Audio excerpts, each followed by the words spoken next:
کہ یہودی شام پر کیسے قابض ہوں گے اور شام قیامت سے پہلے کس طرح دنیا بھر کی توجہ حاصل کرے گا اور شام کی تباہی سے پوری امت مسلمہ پر کیا اثر پڑے گا۔ ناظرین، ملک شام انبیاء کرام علیہم السلام کی سرزمین ہے اور یہ ملک دینی اور دنیاوی ہر دو لحاظ سے بڑی اہمیت رکھتا ہے۔ اس کا موجودہ سرکاری نام الجمہوریہ العربیہ السوریہ ہے۔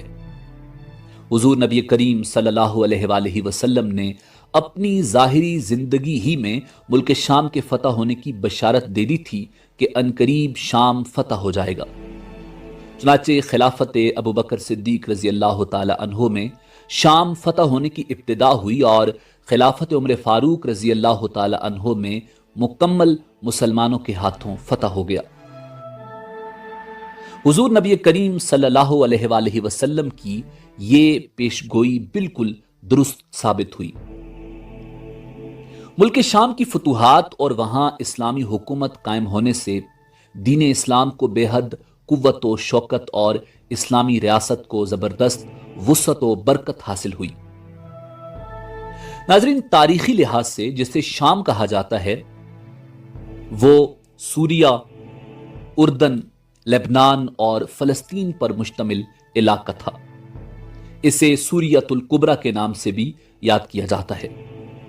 مسلمانوں کا ملک شام میں سب سے پہلے داخلہ غزوہ موتا کے سلسلے میں حضور نبی کریم صلی اللہ علیہ وآلہ وسلم کے زمانہ اقدس میں ہوا۔ پھر حضرت عمر فاروق رضی اللہ تعالی عنہ کے دور میں شام کے تمام شہر فتح ہو گئے اور آج شام عرب کے قدیم ترین ملکوں میں شمار ہوتا ہے۔ ناظرین، مورخین کے مطابق اس ملک کا نام شام رکھے جانے کی کئی وجوہات ہیں۔ ان میں سے ایک یہ بیان کی جاتی ہے کہ یہ نام حضرت نوح علیہ السلام کے بیٹے سام کے نام سے پڑا، کیونکہ یہی وہ پہلے شخص ہیں جو اس سرزمین پر تشریف لائے۔ اجمی لفظ کی تبدیلی کے سبب لفظ سام کی سین کو شین کر دیا گیا۔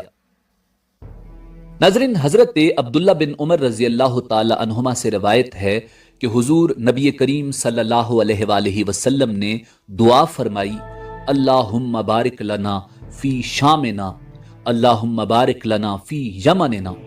اے اللہ، شام میں برکت نازل فرما، اے میرے پروردگار یمن میں برکت نازل فرما۔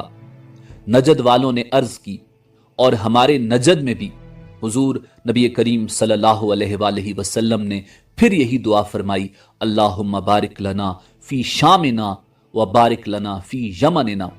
وہ پھر بولے اور ہمارے نجد میں بھی آپ صلی اللہ علیہ وآلہ وسلم نے فرمایا، وہاں زلزلے اور فتنے ہوں گے اور وہاں سے شیطان کا سینگ نکلے گا۔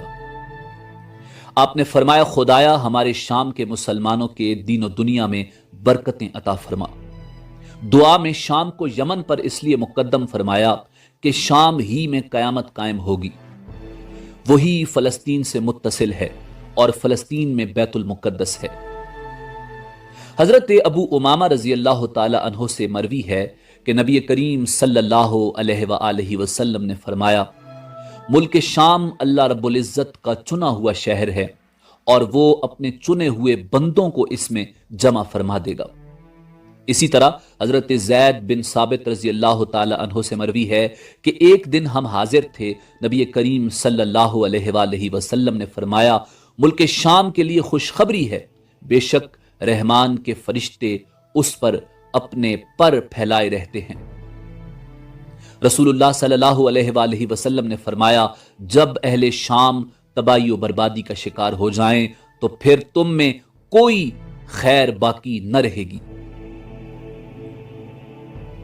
ناظرین، احادیث مبارکہ کی روح سے شام اور اہل شام سے امت مسلمہ کا مستقبل وابستہ ہے۔ اگر ملک شام ایسے ہی برباد ہوتا رہا تو پوری امت مسلمہ کی بھی خیر نہیں۔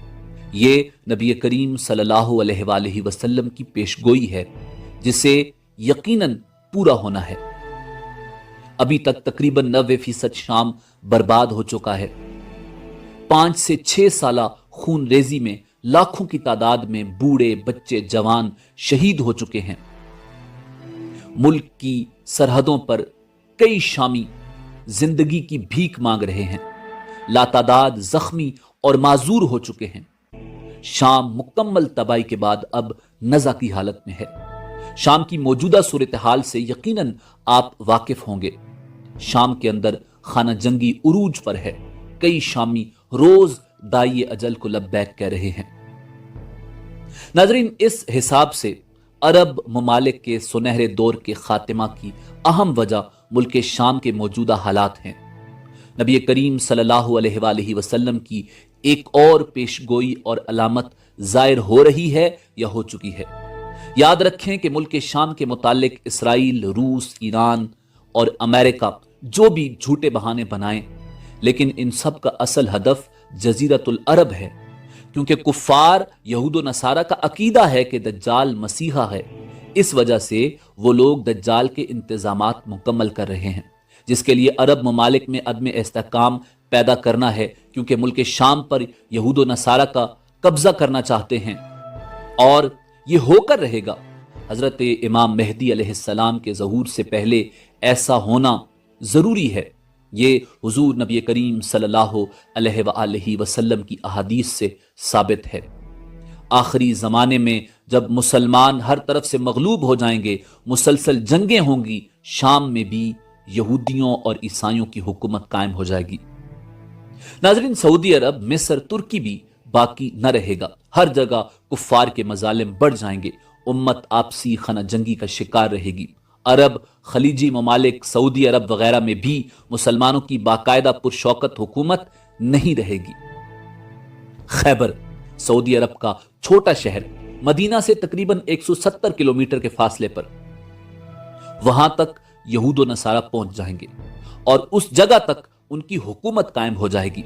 مسلمان مدینہ منورہ پہنچ جائیں گے۔ اس وقت حضرت امام مہدی علیہ السلام مدینہ منورہ میں ہوں گے۔ دوسری طرف دریائے تبریہ میں بھی تیزی سے خشکی آئے گی۔ ابھی دریائے تبریہ خشک ہو رہا ہے، یعنی یہ نشانی بھی پوری ہو رہی ہے جو امام مہدی علیہ السلام کے ظہور سے قبل پوری ہونی تھی۔ اس لیے جب مشرق وسطیٰ کے حالات کو، خصوصاً مسلمانوں اور ساری دنیا کے حالات کو دیکھا جاتا ہے تو صاف نظر آتا ہے کہ دنیا ہولناکیوں کی جانب بڑھ رہی ہے اور رسول اللہ صلی اللہ علیہ وآلہ وسلم کی پیشگوئیاں پوری ہو رہی ہیں۔ دوسری طرف غزوہ ہند کی طرف اگر دیکھا جائے تو حضرت ابو ہریرہ رضی اللہ تعالی عنہ سے روایت ہے، رسول اللہ صلی اللہ علیہ وآلہ وسلم نے ارشاد فرمایا، میری قوم کا ایک لشکر وقت آخر ہند پر چڑھائی کرے گا اور اللہ اس لشکر کو فتح نصیب کرے گا، یہاں تک کہ وہ ہند کے حکمرانوں کو بیڑیوں میں جکڑ کر لائیں گے۔ اللہ اس لشکر کے تمام گناہ معاف کر دے گا، پھر وہ لشکر واپس رخ کرے گا اور شام میں موجود عیسیٰ ابن مریم کے ساتھ جا کر مل جائے گا۔